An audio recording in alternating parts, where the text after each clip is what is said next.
The presenting sponsor of Moontower Soccer is FVF Law. To find out what makes FVF a different kind of injury law firm, you can visit fvf.law. Hello friends, thanks for listening to Moontower Soccer. This week we'll review Austin's big 1-0 win away at LAFC. We'll preview the upcoming Sunday afternoon match against newcomers San Diego FC and how Austin might look with a few players out for international duty. My name's Landon Cottom, and Jeremiah couldn't be with us today, so I am joined instead by Mike Crignola. Mike, good to see you, buddy. Hey, good to see you, Landon. Hello, friends, and welcome to Moontower Soccer. Get your hand on the ball.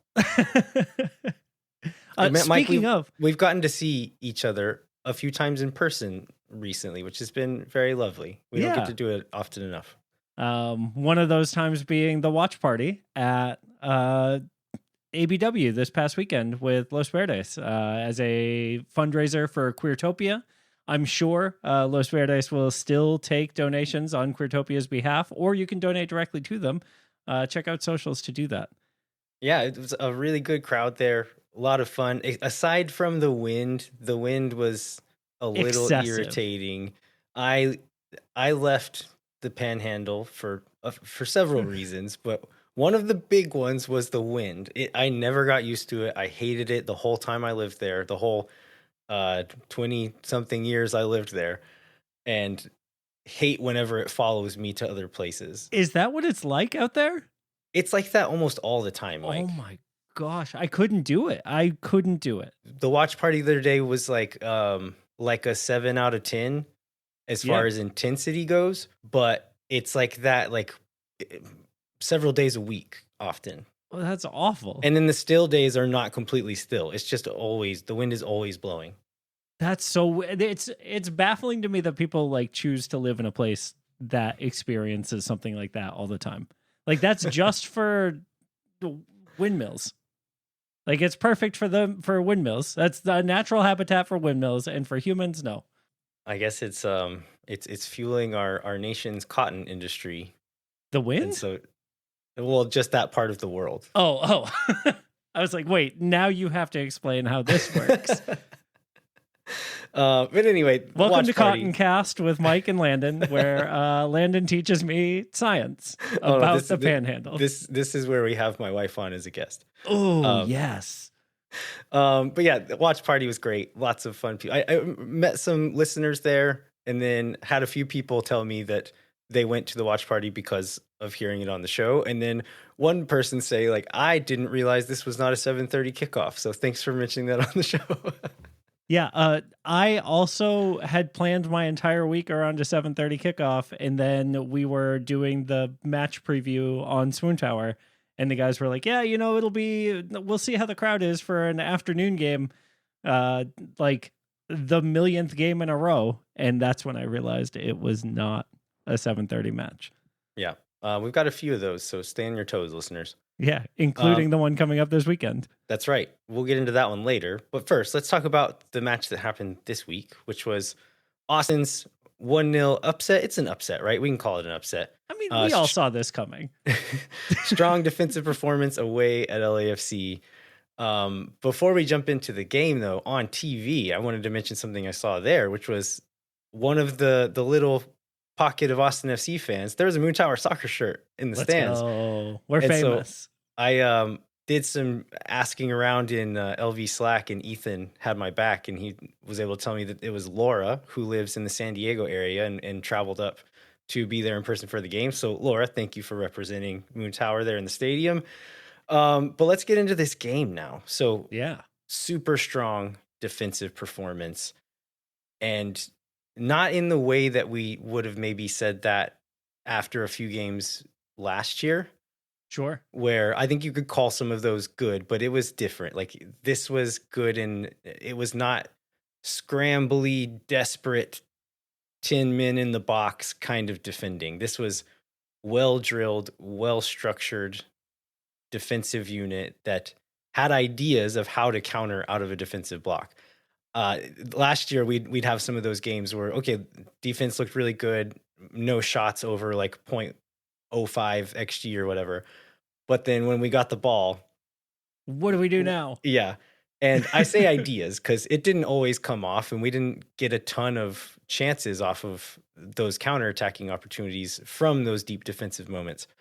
But there were ideas there, and we had players that you could say in, especially in Uzuni and Vasquez, where they were often kind of trying to turn a counterattack into something on their own and almost did it a few times. Yeah, I think this kind of speaks to exactly what Nico said he wanted to do when he came and took control of the team, right? Like needed to build up that defensive core and that defensive structure and like establish some ways to get out of those situations when we could take our chances. And I thought the team did a really good job of that. You know, when you look at this backline, this is the same backline that we had for like a few matches in 2024. Yeah. And I just felt so much more confident with what was going to happen. And I think a lot of that is due to the way that our midfield like was built to pitch in and help out in the defensive like zone, right? Ilie and Sabovic put in a shift, being responsible there for us for sure.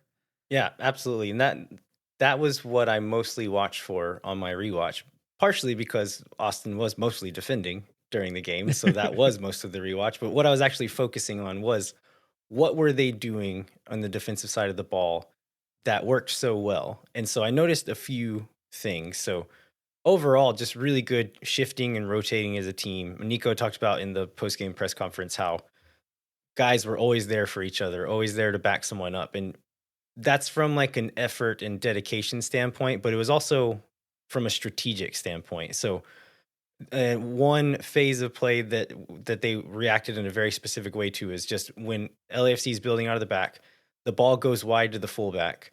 Then we'll say like in the 4-4-2, the wide mid. So it'd be Owen on the right, Bukhari on the left. They would step to the ball. The other three mids would shift all the way across to that side and clog those passing lanes in the middle of the field. If a run came out of midfield into the back line, then Ilie or Sabovic would always track that run into the back line and then kind of fill that gap as one of the fullbacks or center backs had to stretch a little bit wider. If the opposition midfielder dropped into kind of that half space pocket and received the ball there, then the wide midfielder, so Bukhari or Owen, would then back press, and it'd be just kind of be like a vice there that they were kind of trapped in. And that led to a few turnovers.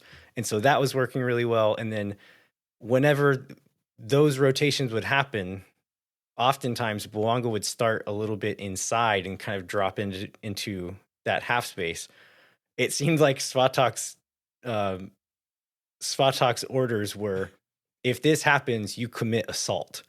And he would follow guys into that space and won the ball several times, committed a couple of fouls, but it's like he was doing the right thing and was making them pay for trying to receive the ball in that area. And that was all really, really good. On top of that, one thing that they did to keep two really dangerous wingers in Bouanga and Under is whenever they would finally get the ball wide, Biru and John Gallagher put in really good shifts individually, but they would stand up those wingers, and then Bukhari and Wolf would drop in and double team them. And so, okay, we're or Uzuni. Uzuni would like pop out of nowhere to like participate in that as well. Sometimes, like wherever it seemed like, oh, maybe one extra person needs to be, make it the guy with the most fast. Yeah.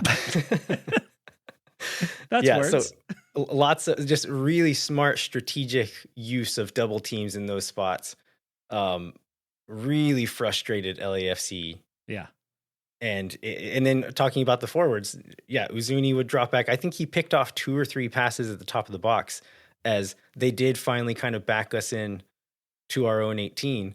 And then Uzuni or Vasquez would drop in and steal some stuff. I think Obrian does that once late in the game. And so everyone working super hard, everyone very aware of where they were supposed to be and where they were needed at certain moments. Just overall, really highly organized defensive performance, which is again, just after things that we saw the last couple of years, was very, very good to see. Yeah, it was super cool, and it felt repeatable, and like for it to feel so high quality and repeatable against such a high quality offense, gave me a lot of hope, right? Like, uh, Under is a baller, and like we were able to shut down that side of the field a lot better than I thought we were going to, going into this match. I was really nervous about Under running at Biru and Denny Bwanga running at John Gallagher. Yeah, and they got a few dangerous moments, which we'll get into in the match events. And I found I think it's interesting to look at where those dangerous moments came from. But we'll get into that in the match events. So I think another big talking point coming out of this one is the offense is still maybe a little less than inspiring. No goals from open play. So this one was another corner kick goal. No goals from our two strikers, Uzuni and Vasquez. Um, are we worried about this? Is Nico Estevez worried about this? What's your take on this, Mike? Yeah, I was saying before recording that I think I might be the most optimistic person that I know about the offense. I think there were probably 2 or 3 other moments where if the ball is struck slightly differently, or if there's a like an inch difference in what actually happened on the field versus like what could have happened, we're looking at, another 2 or 3 goals. And I think you can go back to at least 2 of these previous matches where like that is also true. And so if over the course of a season, we are getting into these good spots and like executing these attacking patterns in a way that we have been so far, I feel like the law of averages has to work out and we have to start putting up some goals. It feels bad now that it's not happening. But then when they come in bunches later and we're like even on XG for the season, that to me is kind of the whole point of these numbers, right? Yeah, I'm also not super down on the offense quite yet. I do think there's some things they need to figure out, and they need to find some more chemistry and like parallel lines of thought on like what is happening in the final third. Yeah. That needs to happen.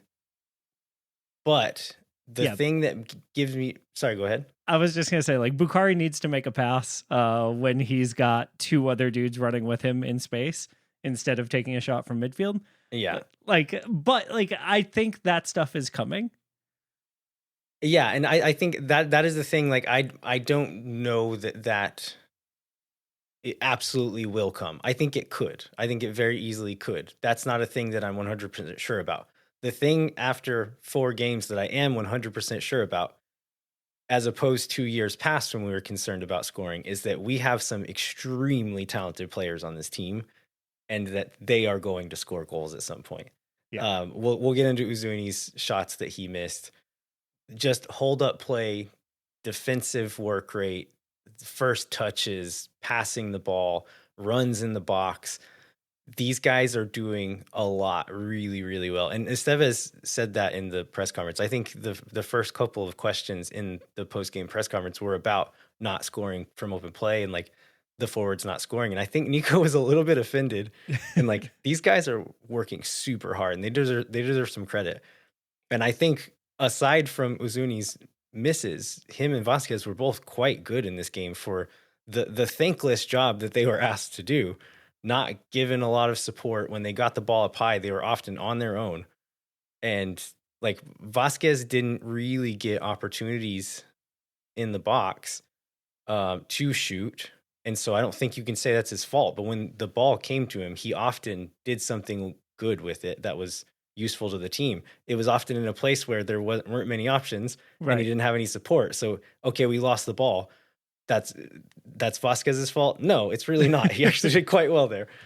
Yeah, I think at the end of that, like at the end of Vasquez's shift, they put up his heat map, right? And it starts at like our 18-yard box. And there's like the lightest little bit in their 18-yard box for his like distance covered or whatever, right? And it reminded me so much of like old Harry Kane matches for Tottenham where he wasn't getting any service, but he was like essential to those teams not losing a bunch of games because of the way that he would drop in and like be another person in the defense or be another person to relieve pressure to be able to like get the ball out of Austin's half. Here's Brandon Vasquez to like give a little flick on to somebody else like as they run down the wing or whatever. Like, guy put in work. Fought Mob didn't tell the story on him for sure this week. Yeah. So yeah, I'm not worried about those guys yet. I'm really not. They're very talented. There's some chances are going to fall to him. They're going to score them. The other part is, again, where I'm not sure, but I think I've seen enough signs that, okay, this very well could come along in the next handful of games. The chemistry part with the rest of the team and learning tendencies and where they want the ball and what to do in certain situations. That's the part I'm hoping will come, and have seen signs that maybe it will. All right, Mike. Well, we're going to jump into the rest of the match events from this LAFC game. Let's take a quick break first, and then we'll be right back. No one is around.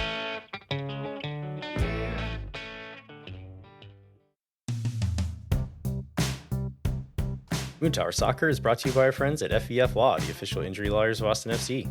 FBF is a different kind of personal injury law firm dedicated to community, transparency, and client education. And they have their own podcast called Summary Judgment. Check it out wherever you get your podcasts. You can go to FEF.law to find out what makes FEF a different kind of injury law firm and why understanding your legal options can dramatically change the outcome of a case. Once again, that's FEF.law. Amplify Credit Union is a member-owned financial cooperative that served the needs of Central Texans for over 5 decades. As a credit union, Amplify has no shareholders or parent companies. That means more of your money stays in the community. Amplify has been the home of fee-free banking since 2022. Their free checking accounts come with 0 overdraft fees or minimum balance. That means Amplify's fee-free checking accounts help you get more mileage from your everyday spending. Amplify membership is open to any Texas resident. Learn to trust your bank again at Amplify Credit Union. To learn more and to register for free parking at the Amplify Esperance branch on game day, go to www.goamplify.com/moontower-soccer.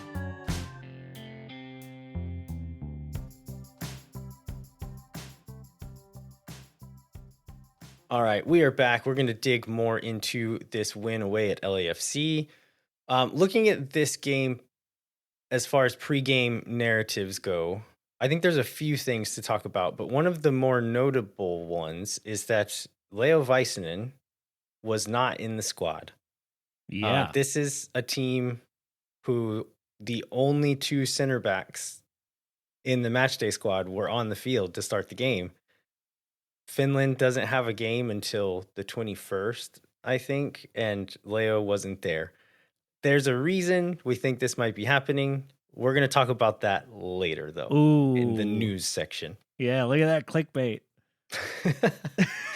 What were some of the pregame narratives from the LAFC perspective? I know you did the preview with the Happy Foot, Sad Foot guys over on Moontower. So tell us what they were saying beforehand. Yeah, so for them, a lot of the conversation is around the fact that this was LAFC's 15th game in 4 days. You know, they've been playing double headers. Basically, like, they have had so many matches all across the continent, and like, it's starting to wear on the fans of this team, which when you think about LAFC, like, those fans are always there. And so the idea that even the fans of the team are getting tired, like, the players must be starting to wear down a little bit, right? And so some of the conversation was around like what the injuries list looks like, right? Like with Marlon out and Olivier Giroud not being fit to play. Like, were these going to start becoming problems for LAFC, or could they weather the storm again and can just somehow continue finding ways to win? And so that was a lot of the question, is like, we limped out of that Columbus match because they did enough at home to secure the next round of CONCACAF Champions Cup. But like, it's starting to take its toll on the regular season with that 5-2 loss to Seattle. So like, what is this team going to look like when they come out against us? Yeah. And maybe you could say it was because they were tired. That could have played into this one, but yeah, I don't know. Maybe we'll get into what we think actually happened here in a little bit. From Austin's side, so we have Dessler out for many more weeks. Cascante, last week at media availability, Estevez said that Cascante started training last Wednesday. Yeah, light training. So Yeah. we'll see And if then he's in the pictures from training this week, hopefully. What he told us last, I think it was Thursday, he said that he should be back in full training next week, and that this is quite precautionary, that like if we really, really needed him now, we could probably push him and make him available for what I understood was for the LAFC game. Wow. And so it seems like he's going to be back kind of full bore this week and most likely available for that next game if everything's as it was on Thursday. But not available. Neither of those guys available for this one. So we assumed Svatak would start again, which he did. And then the only other big question was, would Sabovic get his first start after longer and longer cameo appearances in the first 3 games? And he did. So let's jump into the starting 11. So we got Stuver in goal, Gallagher right back, Biru left back. No surprises there. Svatak and Heinzeich center back. And this was the 4-4-2 shape, the true 4-4-2 shape again, with Sabovic and Ilie in the middle. So Sabovic in place of Danny Pereira. Then Owen Wolf on the right side, Bukhari on the left side, Vasquez and Uzuni up top. One interesting thing here is I think we've seen this same winger pairing, but on the opposite sides, right? Mm-hmm. Yeah. I think a couple of times Owen's been out on the wing here for us. It feels like the preseason matches when we got Bukhari on the right and Owen on the left were like were those situations where Owen would cut inside a lot more and like support kind of that middle of the park. But in this one, he was staying way out to the right and Bukhari was pretty far out to the left. Yeah, I saw this theory floated by a couple of people as to why Owen was on the right side and not Bukhari, where Bukhari seems to be a bit more comfortable offensively. And this theory was that Owen was over there to help double team Bouanga. And I think I buy this theory. Like, I mean, that we saw seems it. Yeah. logical, right? It happened. I mean, Bukhari was doing the same thing on the other side. And Under's no joke. That guy looks really, really good. But Bouanga is a known entity. He's a super dangerous entity. Yeah, I mean, one in of this them is league. an MVP and Golden Boot winner, and the other one is a new guy. And so I think you probably have to say I'm going to take my chances on the devil I know being shut down versus the one who may still be getting his feet under him. Yeah, so you take kind of the defensive tactical nous that Owen has, is just being a flexible guy, can play over the field. Also, just the physicality aspect of Bouanga is not just fast; he's also super strong.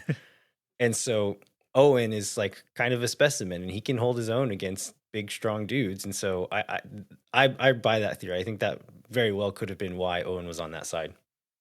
Let's get into some of the stats here, and I think this maybe tells a story about what went on in this game. So possession was 64% to 36% in favor of LAFC. This is a thing that I think teams have tried against LAFC in the past, and that we've floated on this show is like, maybe this could be a thing you could try against a team like LAFC, who in general has been at their best when they're sitting a little bit deeper, breaking on the counter. And if you just launch enough balls forward to Bouanga, he's going to beat someone and he's going to score eventually. And that has just worked for them over and over and over. I think Cherundolo has said this year that he wants to be a more two-dimensional, like multi-dimensional team and be able to possess the ball and play a slightly different way when a team doesn't come at them and doesn't give them that space to run behind on them. But that's exactly what happened here. Is Austin was playing pretty stingy in defense and then playing very vertical on offense and not really getting too many numbers forward. They would play the risky vertical pass in exchange for maintaining good defensive shape and good field position. Yeah. And LAFC really struggled with it. Again, no discredit to the performance that Austin did, because you still do have to defend them. But LAFC looked really frustrated and didn't really have any answers for it. Yeah, it's also interesting because depending on where you go for that stat, that possession stat can be like swung in LA's favor as 71% to 29%. Wow. And so like I don't think you can have under 30% of the ball unless that's exactly what you're trying to do, right? Like that's so little possession of the ball that it has to be on purpose. Like if you're in the same league, right? Like the talent disparity cannot be such that like LAFC imposed its will to own 70% of this ball. Like there's no way. Yeah, I think in the Colorado game at home, there were moments when Austin probably wanted a bit more of the ball and were unable to maintain it. That didn't seem to be the case here. Right. they didn't really want it, and they're gonna. Me and my wife were watching a game on Sunday, I think, and she made an observation about it. It kind of goes to what you guys were talking about on Moontower the other day about like, maybe you don't have the language for what's happening, but trust your eyes, like trust what you're seeing. And she was talking about, it was San Diego, as we were watching some of the San Diego game, them playing vertically against Columbus. And she was like, is this normally what they try to do? And it's like, I haven't watched them a ton, but from what I know, I think they kind of like to keep the ball. But in this game, they were kind of playing more vertically. And I said, like, I'm not sure, but in general, I think they do like to keep the ball. And she was like, well, maybe I'm not seeing it right, or I'm not having the right language for it. I was like, no, you're right. Like, that is what it looks like. Like, what does it look like to keep the ball? You're not just giving it away to the other team. You're playing more risky, long distance balls often. Right. And saying like, okay, if I'm this okay comes if off, this, yeah, cool. If it comes off, great. If it doesn't, that's fine. Yeah, they're not I'm in a good field position to hurt us. Far away. Yeah, right. Exactly. And like the rest of my team is behind the ball enough that they can get set if this doesn't come off the way I want it to. Exactly. So yeah, that's what it means to say like, we don't want the ball. It's not, you're not just giving it away to him, but you're taking risky decisions in a way that are low risk if it doesn't come off. Yeah, I think there's a big difference between the like kick it out of the box and hope it goes far enough away and like make a couple of passes and then go direct, right? And I think we saw a lot of that happen in this match. So a couple of other stats that help tell the story. So 17-11 in favor of LAFC in shots. So they beat us in shots, but then 3-3 in regard to shots on target. So equal amounts of shots on target. And then XG, we were looking at XG before. It varies depending on where you're going, but depending on where you're looking. But most places had Austin FC winning the XG battle 1.2 to 0.7 around there. Some places had LAFC a little bit higher than that. But so, yeah, they had a few more shots, but not many of them were all that dangerous. And there were still not very many of them that got on target. So I think that's good signs of a good defensive performance there. Yeah, I can think of like two, I think, really solid chances that LAFC had. One was a Brad Stuver reaction save against Denny Bouanga. And then there was one that like really needed a Brendan Heinzike block right at the end of the game. But like outside of that, the 17 shots LA had, I don't think I was nervous about any of them. So, yeah. Yeah, we'll actually get into one of these pretty quick. So let's go through the match events here. So very early on, the first couple of minutes, Bukhari goes down after a challenge with Palencia, and is out for the first several minutes of the match. I was What a nervous he was not coming back, but he so ended up. frustrating. These like this the injury like you have to sit out rule Yeah. is so frustrating twice now this season for Austin, because both times that it's happened to us, these aren't guys who are trying to waste time. These are guys who got injured and probably should have had a foul called for them, didn't, and then like have to recover from having their ankle stepped on or like being tackled super hard in the box or whatever, right? And like it's the letter of the law that they have to sit out. But like the reason for the rule is not this situation, right? Yeah, I mean, I have less beef with this one because this one fits the rule exactly. It's like it's not in the spirit of it, which I think is what you're saying, because he actually was hurt. Right. But you can't make that judgment on the field. You have to apply it equally across the board. I think the Uzuni one is weird because the last week, because of the VAR call, like he didn't slow the game down at all. Bukhari did have to have guys come out on the field. I think this is where eventually players will learn the rule and understand, like, okay, I'm hurt now, but if I can crawl off the field or get up and hop off the field, because if you leave the field under your own power and then are seen by the medical team, you can come back as soon as you're ready. And so I think that's a team, like coaching staffs need to like teach players about this and make them understand the rule and be like, if you can get off the field on your own, do it, and then we'll have you looked at. But I have less of a problem with this one just because you have to draw the line somewhere, and he was on the wrong side of the line. Yeah, I hear you.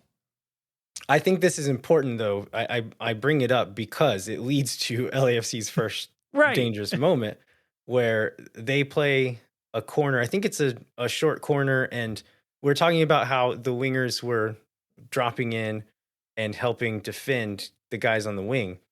So while Bukhari's off the field, Uzuni drops back in his shape in the defense, and Vasquez is alone up top.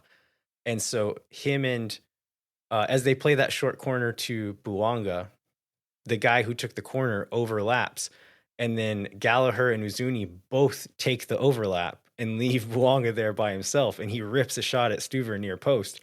It wasn't too dangerous just because Stuver was in a good position and the angle was tough, but it's always dangerous when it's Buanga hitting it, right? But that was a moment where, like, okay, I'm willing to bet Bukhari and Gallagher had worked on this kind of thing and kind of knew if this happens, I go, you stay, kind of thing. And because it was Uzuni there, they both go, and Buanga rips the shot off. So, yeah, Bukhari going down early almost bites us right here. Oh no, I guess the next big moment is Austin's goal, right? So 11th minute, Biru gets a goal from a corner. Once again, set piece goal. Owen Wolf plays in the ball. We'd kind of been complaining about overcomplicated set pieces on the last couple of shows. This one had some moving pieces. They had like some guys running towards Owen near post. Either that was an option based on a read that Owen made, or they're decoys. Either way, the ball that comes in is just whipped in with pace to the penalty spot. Biru gets good air from almost a standstill and gets good enough contact on the ball with his head to beat Lloris at the far post. Lloris maybe could have done a little bit better with this one. He gets a hand on it, but can't stop it. Yeah, I said if Lloris was 6 months younger, that's a save. I think this is one of those moments where you see that, like, not everyone is immune to the effects of time, right? He's 38 now. He's been an elite shot stopper forever. Maybe he's starting to slow down a little bit, which is decent news for us. Yeah, he also has Tim Tillman is on that post and is very close to where the ball goes. I almost think maybe he sees Tillman there and hesitates for a second because he thinks he's going to run into him or thinks Tillman might clear it. But that could be true. But also, Father Time is undefeated. So that could very also be part of it. In the post-game press conference, Nico Estevez mentioned when he was like being a little bit defensive about like, I think somebody said something about luck in regard to the goal. And he was like, this isn't lucky. Like, we work on set pieces. Also, And like so, I mean, it's a like it's a corner directly at Biru, who heads the ball very well into the like far corner of the net. Like that's how you draw it up. yeah. And he said, like, we work on the set piece and it went off like we wanted it to. But also, if you rewind the tape, the play that led to the corner was a really good pattern that I really liked. And that, like, good attacking patterns will often lead to corners. And that's what happened here. And so I think we had just gotten a foul. And so Stuver goes long to Zuni. He's able to head it down to Vasquez. Vasquez evades pressure, like turns out of a challenge, holds it up while teammates push forward. He sprays it wide right to Gallagher, who is pushing up on that right-hand side. Takes a couple of touches, plays in across as all three of our DPs are moving into the box. It's not rocket surgery. It's a pretty simple idea, right? Like, But the good whenever guys, they give you space, take it and Yeah. then put a ball into the box where your three DPs are standing. It's not complicated, but it is one that is it's like suited to the players we have in the field. And it's like, use the talented forwards to play vertically out of pressure, find a way to get the ball back into the box to them before the defense settles. Like, it's encouraging to see these ideas being applied in a way that sets up our best players to succeed. It Yeah. didn't work in that exact moment, but to Nico's point, it led to the corner. And he's like, we need to create those moments more often, but it's not luck. That's the thing that we tried to work on, and the set piece is the thing that we worked on. So it's not luck. They earned that one. Yeah, and I think like my favorite thing about this build is just how much work Brandon Vasquez is putting in. Even though he's not the guy that gets to the ball before the corner, right? Like, he is fighting so hard with who's on him, Palencia, I think, at the time. Like, the physical battle between these two dudes is so awesome.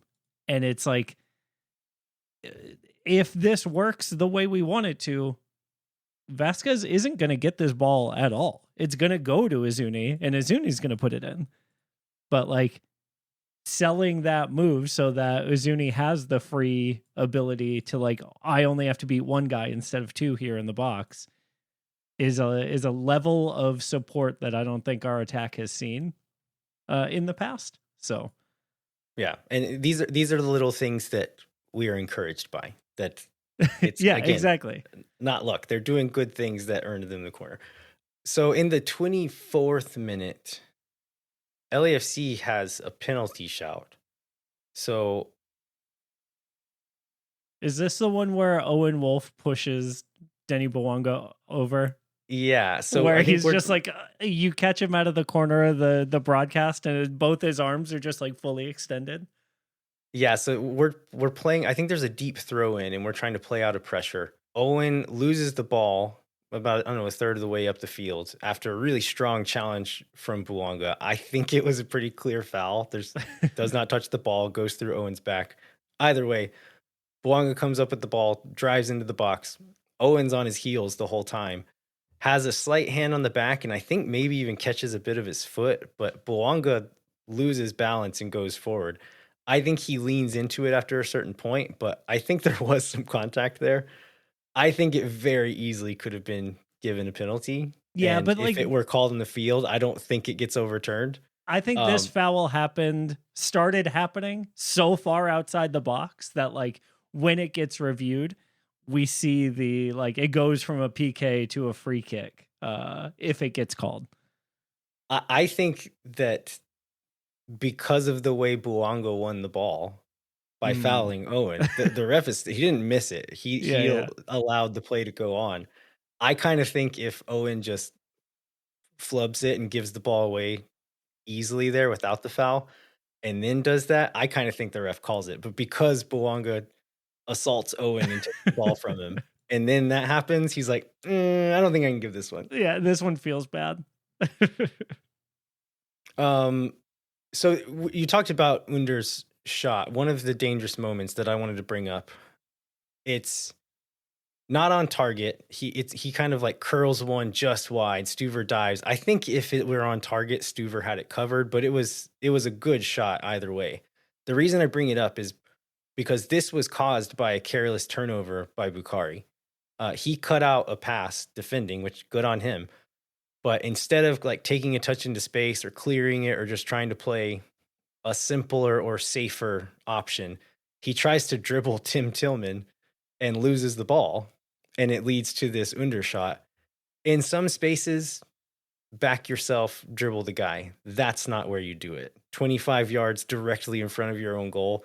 That's not where you try to get fancy and take dudes on 1v1. Just get it out. And there's that moment and a couple of other moments that were ended up being LAFC's most dangerous moments. And like, imagine playing a defensive game like this and then losing on a stupid mistake like that. That very well could have ended up being what happened. And these are also things that Austin needs to work on, because Bukhari has done that a couple of times this season already, where, and I think Biru did it once in one of the games. It's happened 2 or 3 times where, okay, the defense is good, but it's because of our structure. If you are risky or careless in a moment when we do not have that structure, it doesn't help you anymore. Like it's 1v1 at that point. And if it falls to one of their best players, like it did, Under's going to rip a shot, and luckily it didn't go in.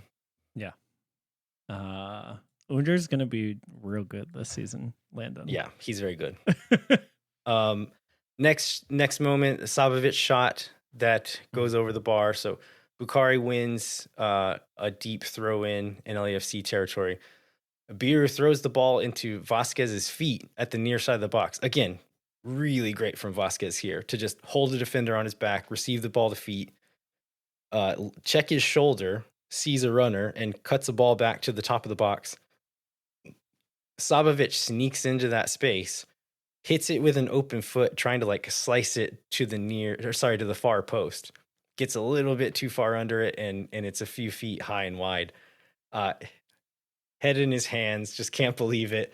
This is the first of a few moments where Austin could have put this game away, right? Like at the watch party, everyone looked like Besard Sabovic. Everyone's head was in their head. They couldn't believe it. Like, I took a screenshot of like where he's at, where he's receiving the ball in the box completely unmarked, and like to not even have it like on frame is just so sad here. Hitting a ball clean as it's coming back towards you is hard. So hard. I think he maybe tried to make it harder than it needed to be by, like, he was trying to hit a banger. Yeah. And I don't know that it needed to be a banger. Yeah, like, he wanted to go top bins. Yeah. And all he had to do was put it on frame. Yeah. I mean, but yeah, he looked sad about it. Yeah. And like, to be fair, like, this is probably the worst thing I think he does all match. I thought Besard Sabovic was awesome. And like, very good. This is probably the worst, air quotes, right? Worst thing is like trying to get maybe a little too saucy with this shot.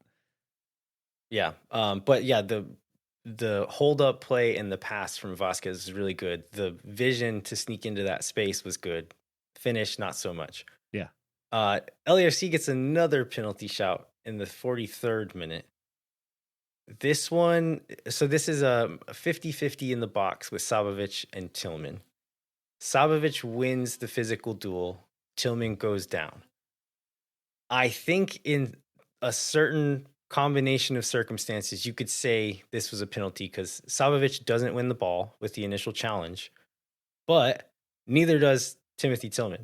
And so in the circumstances where it's not like Tillman's playing like dribbling and this happens, I think it's kind of like a loose ball. It is a true 50-50. They go shoulder to shoulder. Sabovic wins. Nobody wins the ball. I think that's a clean play, and I would have been very upset if they'd have called that one. I think the Owen one would have been fair. This one I would have been upset with. Yeah. I think overall though, pretty solid first half from Austin in this Yeah, match. no, the defensive effort was great. A couple of chances. Going into the second half, this is when our next few big chances happened about 10 minutes into the second half. So Uzuni gets two opportunities. Are they like 20, 30 seconds apart from each other? If even. I didn't Like watch it feels the clock, like the but same. It feels like the same run of play. Like I don't think he moves from his first shot before the second shot. I think he's in the same space. In my head, the ball bounces and then comes right back to him. I don't know. It's not like quite. that's There not was a true. little more to it, but time-wise, there was not much in between it. So we kind of had an extended stretch of possession in the final third. Players have kind of made runs and rotated out of their normal spots. So this first ball in comes from Ilie, who's wide over on the left touch line. He chips the ball into the box to Uzuni, who, again, like watching the little things Uzuni does well, he sees space opening up, drops a step back behind Tafari and starts gesturing like, I'm making a run, give it to me. But does it when he's behind Tafari. Tafari doesn't see it, and then makes that run in front of him. Ilie sees the whole thing happening, chips the ball in there to his feet. No, sorry, he just chips the ball into the box. He chests it down to Sabovic, who had been making a run, like into the box wide left. Sabovic touches it first time back to Uzuni, takes the shot first time there. And the way it fell is a little bit awkward. He can't get power to it, and it just hits Lloris in the chest, and he catches it. I think like he probably could have done a little bit better there, but he had to react quickly also. And so I'm maybe a little less hard on him for this one. I mean, he got it on frame. He put it like he didn't kick it straight ahead, right? Like he tried to put it into the bottom of the corner there. Like I think he did pretty good given the circumstance on this shot. The movement and like again, the combination play, the vision, all excellent. Just the finish was the only thing that wasn't there. But then LAFC tries to play quickly. The first pass ends up being dropped back to Lloris. Austin's pressuring him. He boots it long.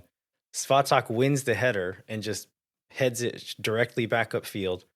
Owen gets a head on it and tries to head it forward to Uzuni, but Uzuni is offside and knows it. And so he just kind of slowly goes back on side, but Owen also realizes it and is able to turn and recover his own header that he launched like 20 yards upfield. And so he runs onto it. LAFC is really slow to recover. And so the guy running to mark Owen has now created a huge pocket like in their offside trap where Uzuni can just kind of hang out inside the box and he's onside. And so Owen cuts it back to him, finds Uzuni, and he hits it over the bar. So this one, again, I think is more difficult than it looks. Yeah. He still should have finished it. A guy that costs that much money is always going to be expected to finish this one. But pass it in. Aaron Long gets a touch on it. So I think the way Owen hits the pass, it's lined up for Uzuni to hit it with his right foot. Long gets a touch on it and it bounces kind of up and changes the trajectory and goes across Uzuni's body. And so he has to throw his left foot out instead to hit it and just hits it over the bar because he's leaning back at that point. But so a little bit unlucky as far as how the ball fell. Again, you cost 12 million euros. You're expected to finish that one. Oh, it's so like that one. Like y'all thought we looked like Sabovic from his miss. Man, that one, like, I just remember the entire outside, the wind stopped blowing to put its hands in its head. Like it was just really, that was a moment. Yeah. In the post-game press conference, Nico was talking about this one, and I love that in Spain they call the coach Mister. And so this was a question in Spanish, but he's like, oh, poor Uzuni, he was beating himself up the whole time saying, Mister, I could have finished this game off and I blew it. And Nico started laughing. He was like, I just told him, calm down, man. You're doing great. You're doing everything right. The goals are going to come. And like, I love that. I don't know. I think that's a good way to handle that. A guy who is clearly very hard on himself. Yeah. And is like going to punish himself worse than anybody else ever could. You don't need to pile on. No, of Calm course him not. down, give him confidence. Like, you're doing great, buddy. Just, you're going to get it next time. And like being in that, like we were talking about at the top of the show, being in that spot to score that goal, and like, how many times were we hoping for someone to be in the box on the end of a cross? Yeah. Like, they're gonna come. What else we got here? Uh, So another chance so their second shot on target. this is the one. This also, again, comes from a defensive mistake. It's not a structural collapse. It's an individual mistake that leads to a bad moment. So I can't remember how they get there, but they have the ball kind of the corner of the 18-yard box on the right-hand side. A cross comes into the far post to Belonga. Gallagher sees the ball and is like backpedaling to try to win the header. Jumps with his back to Belonga, face to goal. A little Doesn't too early. get anything on it. Misses it entirely. Belonga has a great touch, chests it down, rocks a shot at Stuver. Luckily, it was not super well placed. It hits Stuver right in the chest, I think, and just bounces down, and they're able to clear the scramble. Yeah, I think this was a leg save. This was one of the like Stuver drop knee saves that he's clearly been working on in the offseason. Yeah, I mean, my point is that we've seen Belonga roof that. Oh, yeah. If that happens, like, Stuver has no chance. There's nothing Right. you can do about it. And this is a thing, like, as good as Gallagher was, I want to make sure that is the bulleted point here. He was very, very good. This is a thing we've seen him Clip do starting poorly now, at. folks. Is a few times on like back post stuff, like he doesn't do well with aerial challenges. And part of it, he's just not that big of a guy. So like he's at a disadvantage there. But this is kind of like a reading the game moment. I think there was a game last year where Biru kind of did a similar thing where read the ball. If you think you can get to it, get your head on it. If you think it's going to go over your head, you just turn and face up the guy who's going to receive the ball and be ready to stop him when he does receive it. And he misreads it. And so he doesn't get to do either. He doesn't head the ball and doesn't defend him when he receives it. So again, that would have been really frustrating if one little slip up leads to them tying the game up there after such a good team defensive performance. Yeah. This one was the one where I clenched hardest, because that's a shot that you see Bouanga do it week in, week out against so many teams in the league, and it's like his highlight of the week, and like there's nothing you can do to stop it, and then he's doing that backflip and rubbing it in our faces. Yeah. So Austin makes some subs in the 69th minute. Pereira comes on for Sabovic, Obrian for Bukhari. How great is it to have substitutes that like can play games? Guys who started almost every game for us last year. Right. Like these are quality MLS players that we are subbing onto the field in the 69th, 70th minute of matches because they're on our bench this year. We did it, Joe. Brad Stewart gets a yellow card in the 79th minute. Heinz Eich wins an aerial duel on a Bouanga cross. Ball pops straight up. Stuver's under it as it's like right on the inline. Tim Tillman just runs into Stuver as he's jumping, I think intentionally. If you look at his body language and kind of the state of play, there's no reason for him to do it. No. He just does it. He knows what he's doing. Yeah. Stuver hits the ground pretty hard. Tillman walks away kind of like eyeing him over his shoulder like, yeah, I did that. Yeah. You can see in his face, he's like, okay, let's see what happens next. Stuver comes up and pushes him in the back. Tillman turns around. Stuver pushes him again. Tillman goes down like a punk trying to draw a card. There's a little bout of pushing and trash talk going. Both players get yellows, I think fairly. Yeah. Brad got his money worth, but he deserved the yellow. Oh, yeah. Like, it should have been a yellow in the first place that Brad didn't need to get a yellow for. Right. But like, and maybe it would have been, and the like scrum didn't give him the opportunity. No, either way, that wouldn't have gotten called, I don't think. I was kind of glad this happened. I like the end of a game, 80 minutes in, Austin needs to like grit one out. Yeah. to like piss him off and get him fired up for those last 10 minutes, I was like, okay, Yeah, this get is the fire good. burning. This is good. Keep it rolling, you know? Two more subs. Oh, yeah, two more subs come on in 86th minute. Dubrsarski for Ilya, Rubio for Vasquez. I want to give Dubrsarski props. I don't think we said much about his last appearance, but the dude covers ground and like he's coming on to just like be a menace for the last few minutes of games, right? But he's really good at it. I am so excited about this kid. I think if he can learn from a guy like Ilya, like in training, we could have a pretty special little guy, gigantic guy, because he's huge. Yeah, he's big. I don't think we've really seen him even play a pass yet, so I'd be curious to see him use the ball a bit more. But in the reasons why he's been put on the field, I think he's done a good job at what he was told to do. He had 3 passes. Thank you. Oh, did he? Okay. He made 2 of them. So I don't want to hear it, Landon. Do not besmirch Nico's name. LAFC gets one last chance, 91st minute. Buwanga has it wide right. He kind of whips in a low cross into the middle of the 6-yard box. Just kind of one of those like put it into traffic and hope it comes out your way. Hindsight goes down, gets a toe onto the initial pass and slows it down, but then is able to recover and go to ground again and block the rebound shot. So he came up big. Like that shot was, there's traffic, but it's pretty close and there's not that many players in the way. It would have been a dangerous shot and like really hard for Stuver to deal with. And the fact that Hindsight makes it a non-issue and just gets the block altogether, like he came up really big there. And I think it was him and Svatak. I think they played really well together the whole game. Really good positioning, really good decision-making for the most part, and then came up big in a few moments when they were asked to. Yeah, and that shot by co-leading league goal scorer for LAFC, Ryan Hollingshead.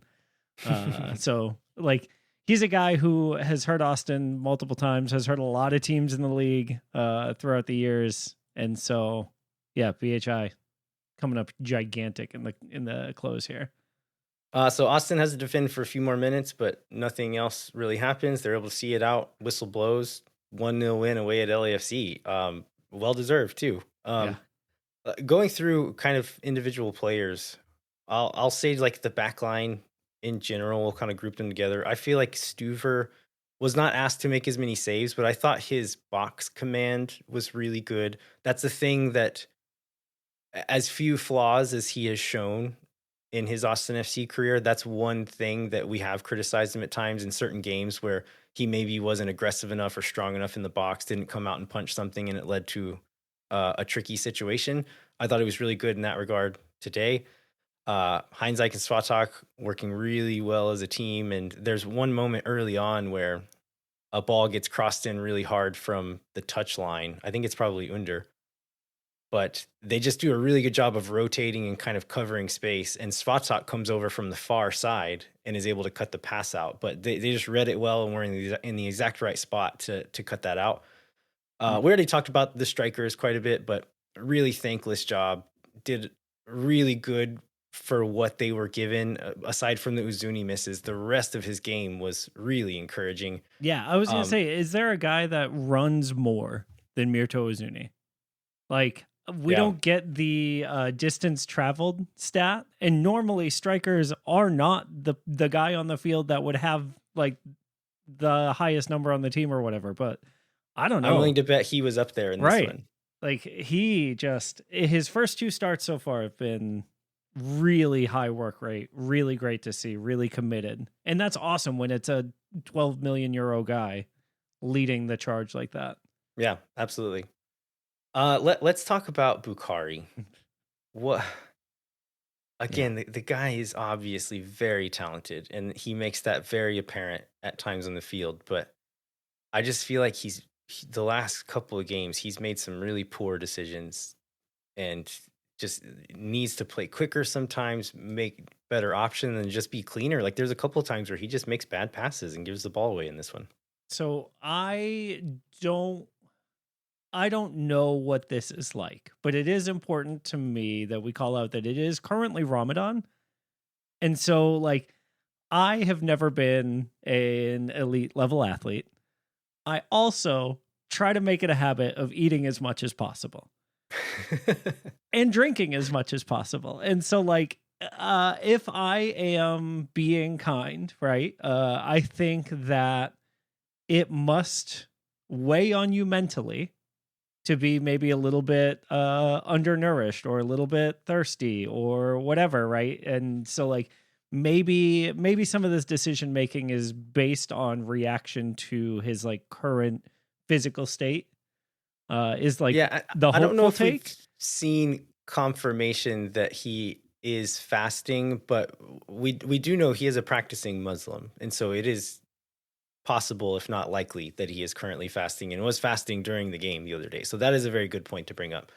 Um, it, I think the less encouraging thing is that we saw him do similar things in games where it was not Ramadan. Yeah. And I hope you're right. I hope like it is a thing that, okay, it's a rough time to be a professional athlete for him, and that it'll be easier for him whenever this period is over. But yeah, we need him to kind of clean it up a little bit for sure. Yeah. So this year, Ramadan started February 28th and ends on the 29th of March. So we are rapidly approaching. Oh, so maybe the game I'm talking about was also during Ramadan. And so, yeah, like I think we have seen like evidence that Bukhari is not like especially selfish. We've also seen him be pretty selfish sometimes. And so I think jury's out on him, especially with our new attackers, at least until I'm going to give him until the end of April. Yeah, That's and I think my- that's fair. Again, these are three guys who have not played together, who have not played with the rest of the team really that much. Even Bukhari only played a few games last year with them, so they deserve some time to learn each other a bit better. Last guy I want to talk about is Besard Sabovic. We already talked a little bit about how good we thought he was. I mean, I think like a lot of it, again, just because of the nature of the game, was defensive work. But him and Ilie did really good with their positioning, really good with their rotation in the defensive shape, and being there support for other guys. He's also able to use his size and physicality to put players off balance in 50-50s, won some aerial duels, and then just really clean on the ball, soft touch, clean passer. I'd like to see a game where we do have a bit more of the ball and he can show that part of his Yeah. game off a little bit more. But based on what we've seen here and just the tape I watched of him in Sweden, I think he's going to be good at that stuff. If you are Danny Pereira, how nervous are you right now for your playing time in the future? Yeah, I mean, you've got to be, right? Like, to me, Besard Savovic did the like Ilie invisibility game better than Ilie does. Like, Ilie made his mark on the game, I think, a little bit more visibly than Besard Savovic did. But like, nothing came through his section of the pitch defensively. And like, I can't think of like, I had to look at the stats. He only had 76% like passing success rate, but I can't think of the missed passes. I mean, in a game like this, passing percentage is going to be low. Just Sure. the thing we talked about, when you're just playing those long vertical balls, you're going to lose some of them, and that's just part of it. But I wouldn't say any of them were necessarily bad passes, not ones that I can remember. Right. And that it certainly is not true for Danny. Yeah, so what is the one thing that Danny is supposed to be really good at? Like dribbling and holding the ball and like not giving up possession when he's got it. Within 5 minutes of coming on, he gives up a ball A 20 yards nightmare. from our goal. And like, this isn't the first time that this has happened. And it like, to me, I'm at the point now where I'm expecting Danny to fall asleep for one play per match. Yeah, and that's the thing. It's a thing that like throughout the course of a game he will be really good at, Yeah. and will be like elite at. Right. And then once a game he just loses it for whatever reason. And this is, I think people accuse me of being a Danny hater, and it's not that. It's that I know what he's capable of, and it frustrates me when he doesn't achieve it. It's like And 99% of his game is incredible. And then the one moment leads to like some of the best opposition chances in the entire match. yeah, when like if your competition for minutes is a very well-rounded midfielder who's good defensively, very intelligent and smart as far as his positioning defensively, good on the ball, safe on the ball, passes well. Like Danny, this is going to be true now and for probably the rest of his career if he tries to move on to Europe or just like become kind of a stalwart player in an MLS team. Like the thing that he's really, really good at, he needs to be perfect at it. Otherwise, like, what's the point? Like, we can't afford to have you on the field to do the one thing if you mess up at the one thing. Yeah, and it like I love Danny Pereira. And I am very excited to see Sabovic start against San Diego. Agreed. Yeah. And I said that like these guys are going to get minutes. I think that's less true now that we kind of see how Estevez is deploying these guys. I think we were kind of assuming that Danny and Owen were more or less going to be playing the same position. That's not true. Right. We thought there were 3 midfield spots to take. Maybe that will become true over the course of the season. And Estevez changes the shape some. Maybe this coming week we'll see a different shape. And there are 3 midfielders, but for all intents and purposes now, there are 2.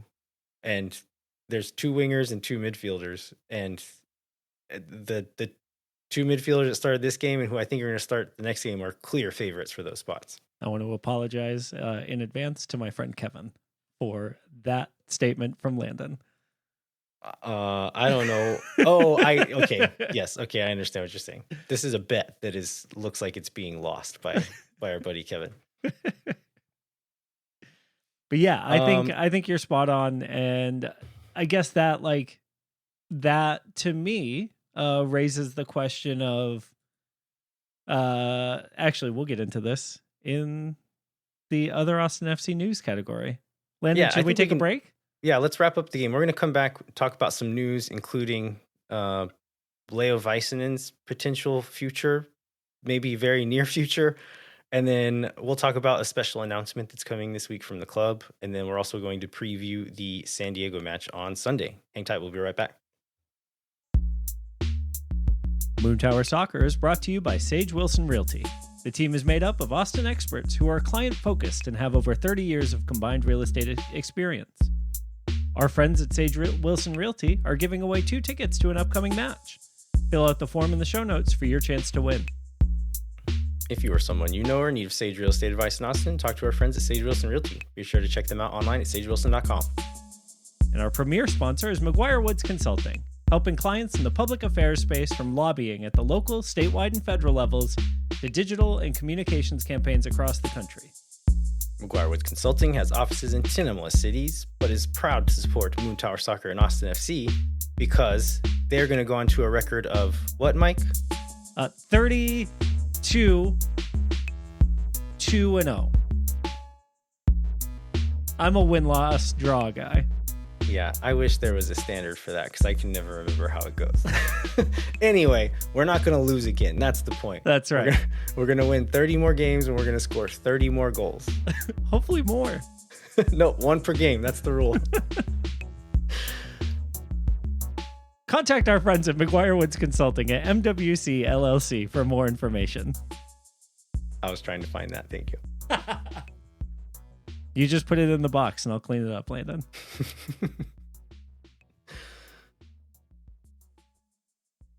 All right, we're back. We're going to preview the San Diego match on Sunday. But first, let's dig into a few pieces of Austin FC news. First thing I want to talk about is today I had an email in my inbox. Media was invited to a special announcement at Q2 with Austin FC President Andy Loughnane on Tuesday morning. By the time most of you are listening to this, you probably already know what it is. I think we had some kind of theories about what it might be.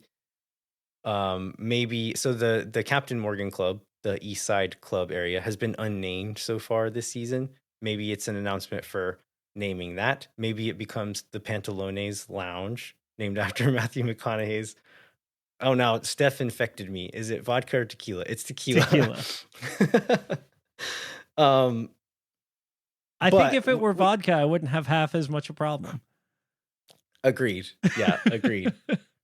But I had a feeling that maybe this was an announcement about the MLS All-Star Game based on a few different factors. But then we also got someone shared a photo from Q2 Stadium today where they kind of like we've seen this happen before, right? Well, they'll like throw graphics up on the board, like testing them the day before for something.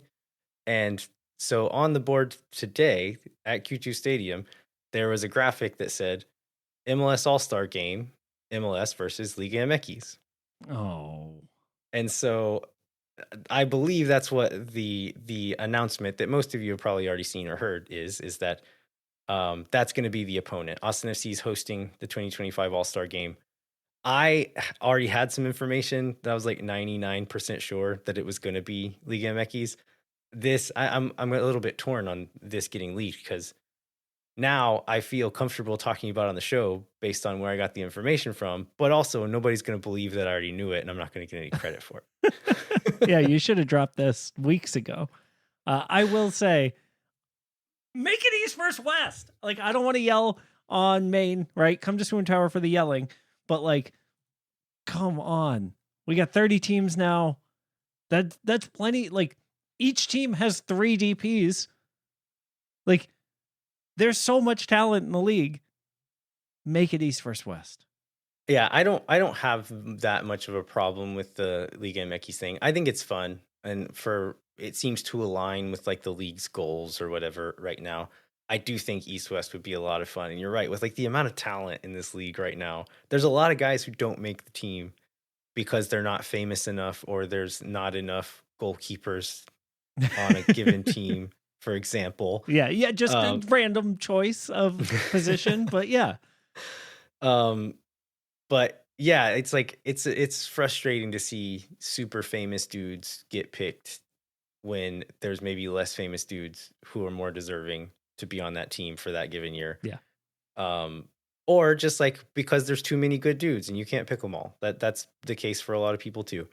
But yeah, East West would be fun. But if it's not going to be that, I would much rather it be Liga MX than a European club. Like I think that strategy has run its course. And the last time, whenever Johnny got to go and play against Arsenal, I think it was shown that like if you're trying to get Euro snobs to take MLS seriously, this is not the way. Thumped by like a B- Arsenal squad is not the way to do it. Okay. Other option for All-Star format. How about USA versus the world? And it is American MLS players against like other MLS players from anywhere else on the planet. I feel like it would be kind of lopsided, but maybe not as much as I thought it would. Because we're kind of in one of those eras where a lot of really good Americans have come back and are playing here right now. Yeah, so. I think right now is the window where like that's possible, right? But that's my other crazy MLS idea. Those are my all-star pitches. MLS, call me. If you're listening, Don. Yeah. You're welcome. Let's move on to the next piece of news. Leo Vaisanen, we hinted at this earlier, not in the match day squad at LAFC. He was called up to international duty for Finland. Mm-hmm. They don't play until Friday. Right. So he was already gone on Saturday. There was already that raised an eyebrow, but there's reports out of Sweden. This is Anil Avdic reporting for Expressen, which is a Swedish newspaper / website ? But the report is that Swedish club Häcken are like hoping to like angling to sign him very aggressively. Like it's not like maybe they're going after him. Maybe they want this guy. It's like, no, they're going to sign a couple of guys. This is one of them that we're expecting them to go after really hard. They are currently, I think they just lost a center back to an Achilles tear, missing a couple of other guys to mid to long-term injuries along the back line. And so they really need him. Their window is still open, and so they can make signings. I was looking at their roster. Do you know who else plays at Haken? Is it Adam Lundqvist? Adam Lundqvist plays for Yeah. Haken. Yeah, so they would have played together, right? So they'll know each Absolutely. other. Austin FC reunion. Yeah. So, but so that was one article that came out last week. A newer article that came out Sunday or Monday, also from Expressin, said that reinforcements are coming maybe as early as this week. And so, like, the other guy that they were talking about, it sounds like that's like whatever the Swedish version of Bogert official is. Like, it's a done deal, but the ink's not dry yet, essentially. I don't know if he's referring to that one as like the one that's like reinforcements are certainly coming, or if he's referring to Vaisanen. But it sounds like the fact that he's already gone, and that there's this much smoke coming out of the Swedish press, that like it's very possible that in the next couple of days we get an announcement that Vaisanen has been sold. Yeah, and I will say too, not to get too speculaty, but this is Swoontower, like this is prime Swoontower content. Leo's wife was still in Helsinki as of 5 weeks ago. Like she never moved here? And whether she moved here or not is open, right? But you're saying like maybe they left from for the off season. Okay. They got married during the off season, and she stayed in Helsinki. She is back in Austin as of today, according to her Instagram, while he is in Finland with the national team. Interesting. And so I don't want to, like, this is the stuff that you get, the in-depth reporting that you get on Swoontower. And so I don't want to give my whole show away for the weekend. But I'm just saying. Sounds like potentially arranging right movers or like shipping stuff. Yeah, last gasp of Texas fun times, right? Selling house, exactly. Canceling lease, whatever it is. Yeah, check your Facebook Marketplace for pool tables or any other indication. I guess maybe a sauna. If Leo bought a sauna while he was here. So if this happens, like what would this mean for Austin? I think money. There's a clear con. We'll go pros and cons. Okay. Start with the cons. We're already fairly thin at center back, especially given Cascante's injury. Mm-hmm. This would make us pretty thin. Like we'd have 3 first team center backs on the team. One of them may be still injured for a little bit longer. Counterpoint, he wasn't playing anyway. But or making match day squads. But he could have if, say, 2 center backs got injured. Sure. Which nobody can't do that. You know what I mean? Yeah. So pros, though, you said money earlier. So Leo Vaisanen, I don't know that a lot of people realize this. He is currently Austin FC's 5th highest paid player. And he did not make the match day 20 a couple of weeks ago. So if he were sold, we would get transfer fee. I don't know that matters as far as budget space goes, because we did pay a transfer fee for him. So I don't know that we'd be able to convert any of that into usable cap space, but it would free up an international roster spot. It would free up a senior roster spot, and then free up the TAM space that he's using. He is one of our 2 TAM players, him and Julio Cascante. So it would free up that. If there is a decent offer for this man, you have to take it. Like the guy that's not playing, I know it puts us in a weird situation for the short to mid to long term, depending on when we can replace him. But this contract is not good enough to play hardball for. Right. Take a decent offer. What will or what should Austin do with the extra money and roster spots if this happens? Yeah, so this was what I was hinting at, wondering before the break. Like, with our midfield setup, if we're going to true midfielders with Ilya and Sabovic, do you look to upgrade on the wing from Owen Wolf? And now all of a sudden, 2 of your presumed 3 starters in the midfield have been replaced and are fighting for time now. I mean, that is certainly a way to go for it. I mean, it's especially with that TAM spot. It seems like using it in the attacking side of the field is the statistically more useful way to use a TAM allocation. Yeah, and don't get me wrong. Like, obviously, we'll need to do something on the defensive end of the field to like replace a center back body. But like the Leo Vaisanen spot of an international roster guy on a TAM contract, maybe don't use that for a center back. So I think there's like 3 different routes you could go for. So first one is just wait, like specifically at center back. I'm saying wait and just see if you can get by with 3 until the summer. You could always use those short-term loans with Antonio Gomez and Nico Van Rijn from the second team. I think they'll get 4 apiece. Is that right? Mm-hmm. They can appear in 2 MLS matches apiece. But they can be on the bench 4 different times. Yes. And so they'll be there as like break glass in case of emergency option. Right. 4 different times, and then can be used 2 of those times. And so it's not ideal, but as far as like waiting for the right target, that could be the way to go.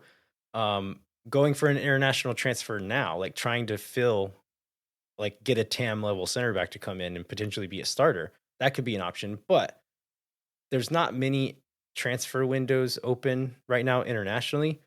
That doesn't matter technically to MLS. MLS can buy from any league in the world right now, but those teams are probably not willing to give up a player that is useful or that is playing for them at a time when they can't replace them. So that really narrows down your options. So international transfer seems unlikely to me now, maybe more likely in the summer if that's going to be the way they go to fill the center back spot. The other one is just a trade within MLS. I was looking through depth charts and stuff today, trying to find like, is there an obvious choice? I don't think there is. There are, though. I did look on Transfermarkt they have a list of expiring contracts. So contracts who are going to be over at the end of 2025. There are a lot of really good center backs on that list. A lot of them are quite expensive. A lot of them would probably require still, even on the last year of the contract, and the team's just trying to recoup whatever they can before they leave for free, would probably still want a pretty big return, either in players or money. And then some of them would want very big salaries. Miles Robinson and Walker Zimmerman are both on this list of guys whose contracts are technically ending this year. They're going to want a ton of money. And I don't think almost any MLS team could afford to give them what they're looking for. Right. Additionally, Miles went down this weekend. Oh, I missed that. Yeah. And so who knows what that will look like. There's some exciting things that can happen if Vaisanen is gone, but there's a good chance they're not going to happen now. And there's a good chance it could put us in kind of a tricky situation as far as center back depth goes. But I think it's worth it. You have to take this. Yeah. I think I said this over the weekend that like it could be worse timing, right? Like this could be a Houston and Mikael situation where you have built the core of your spine around this guy. And you get an offer you can't refuse for one of your best players, and you have to let him go. Right. This is not the case. He's a guy who, again, did not make the match day 20 2 weeks ago. Yeah, we're lucky that this is the guy that people are coming after. Tell me if this statement is true, that Vaisanen is one of the 2 objectively bad contracts still on our books. I think that's fair. I am waiting for MLS Salary Christmas to completely agree. I want to see some of the new folks and some of the extensions from the offseason, and I'm really curious about Jean Kolmanich's contract extensions. But generally, I think that is a fair statement that relative to performance, I certainly think Leo's might be the worst contract on the team. Yeah, I think it is the absolute worst at this point. I think Julio's is not great, but it's not terrible for the fact that he is still a starting player, a good presence in the locker room, a guy you want to have around. Goals plus leader, Julio Cascante. There you go. There you go. Go Stats, love him. But Vaisanen is just outright not good. Like, he's too expensive for a guy who's not playing. Yeah. All right, let's move on from the Leo stuff, get into a couple of other international call-ups. We'll start with not the main international call-ups. We'll get into most of those during the San Diego preview. But, Mike is raising an eyebrow. Sorry. Yeah, please. The main international call-up is Jimmy. It is Jimmy time. Jimmy Farkaloon called in for Liberia. These are World Cup qualifying matches, so these are ones that matter. So, yeah, good to see Jimmy getting rewarded for his strong Austin FC 2 performances. Another one is Irvin Torres called into USA U18s. They're going to do a camp in Spain, and they're going to play games against Morocco and Norway. This is so cool for Irvin Torres, a kid who he's again a kid. I don't want to go into too many personal details, but from what I know of him, he's a kid who has been forced to grow up earlier than most 17-year-olds have to. And for him to be rewarded with this trip to another continent, which I'm guessing he's probably never done before, and get to go play soccer over there with the national team, that's very, very cool. Very well deserved. I don't know if I didn't find anywhere where these are going to be streamed or played anywhere. Maybe we'll catch a surprise stream somewhere, but very happy for Irvin Torres getting called in there. Yeah, I think it's super interesting, and he's getting to that age, Landon, where he's gonna have to choose between, because this is now his fourth youth US call up, but he's At least, also maybe more. He's also been called up to the Mexican youth national teams, and so approaching the day where he'll have to make a pretty big decision. So yeah. I think it's tough when you look at the midfield for either of these countries to guess where you're going to get more international playing time. So who knows? All right, let's jump into our San Diego FC preview. So San Diego, newcomers to the league. Do you have their form pulled up? What is their record right now? I do not. They are undefeated in league play as of right now. They are one of, I think, 2 expansion teams to ever play 4 league matches without a defeat in their first season. And so they just came off a draw against Columbus Crew this past weekend, where they both wanted the ball a lot, and Columbus was just better at keeping it until they went down a man. So in good form to start off with, let's go through some of the players that are either notable or folks might have heard of. So kind of their main guy so far has been Anders Dreyer, one of a few Danish players that they brought in to kind of be the core of their team. He mostly plays on the right wing, but is fast enough to get in behind, but also crafty enough on the ball to kind of be a creator. I was going to say he floats into the middle a lot for this team because he's got vision. He's got such a good touch and really smart passing. Yeah, he's very dangerous. Another player that we might see that folks probably have heard of is Luca De La Torre. So he's a fringe U.S. national team guy that was playing in Spain last, I believe, and has come back to MLS to be a part of this San Diego team. Their captain is another Danish guy, Tverskov, just a big, classy number 6 that has been really good for them so far. Anibal Godoy, who's been Panamanian international, I think like a 10-year MLS veteran, so folks will probably recognize his name, but he's out with Panama for international duty, as is one of their main center backs, Paddy McNair, off with Northern Ireland. And then they're also missing their biggest star, arguably, is Chucky Lozano. I think he's out, will probably not play in this game. And then Ingvartsen, who's been one of their other forwards that's been quite good so far, he had to come off early in the game against the Crew. And I haven't seen any news, but I think it's very possible he won't play against us as well. So they've been in very good form, but are kind of coming into Austin limping and in not with their best squad necessarily here. Yeah, we will have a preview out on Moontower with our opponent spotlights. We'll be talking with the guys from San Diego Football, the YouTube series, also available as a podcast called Two Balls and a Mic. And so we'll be talking to them at midweek here. Hopefully we'll get a little bit more information on Ingvartsen and his injury status.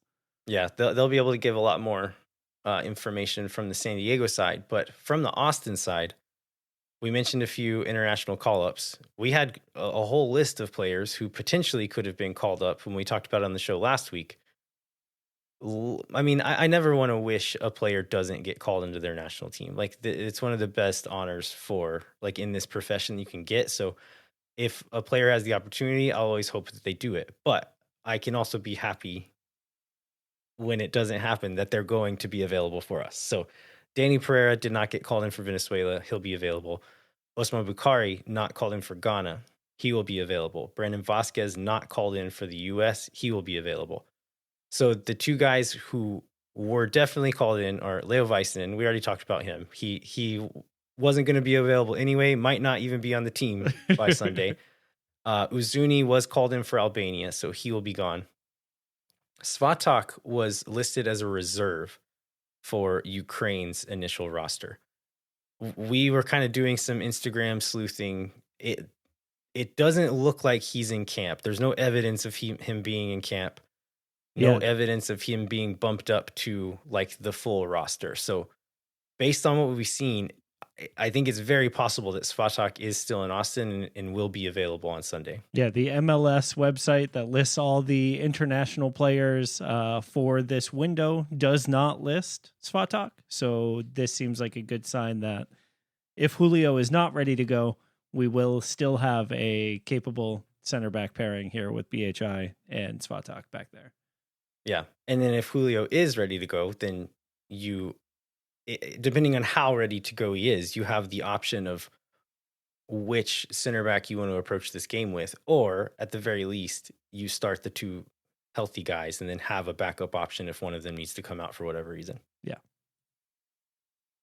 Yeah, what are you expecting from this match? Are you expecting the sit back and counter, or are you expecting Nico to be a little bit more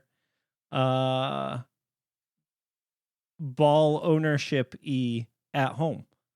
I wouldn't mind seeing something similar to what we tried to do against Colorado, but didn't always achieve, which was play quickly, play vertically when that's on, but then try to control the game with possession whenever that seems like the better option or what the game is calling for at the moment.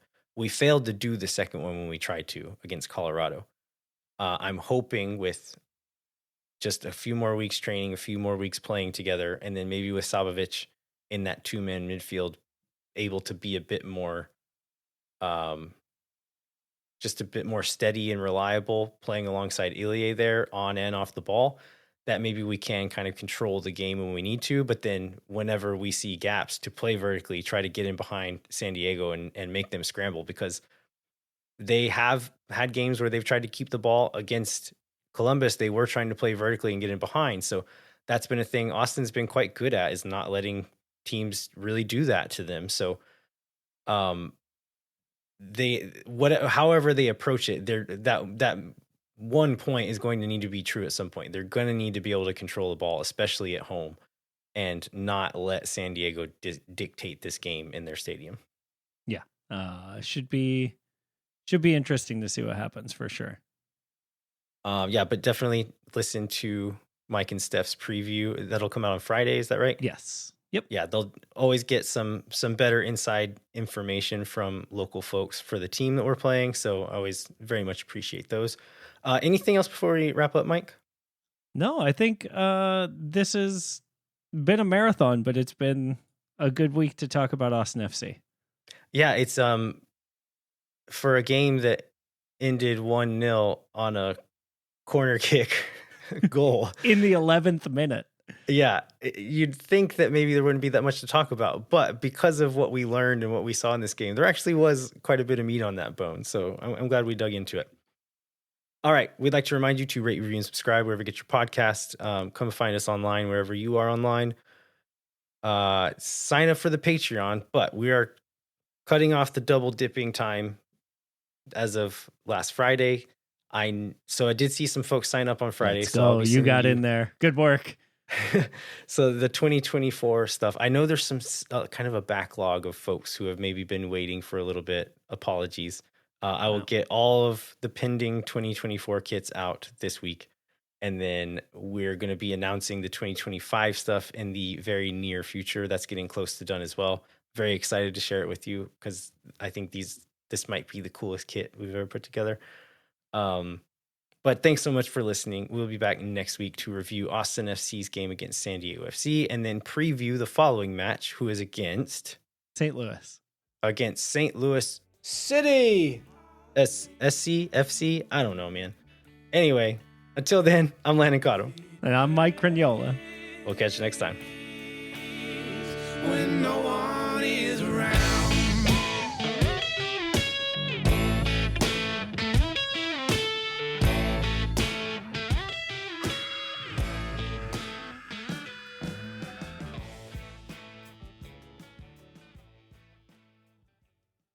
Think for nothings you never. La gente. Oh my God. Zula Chupa Boom Sauce. Yeah.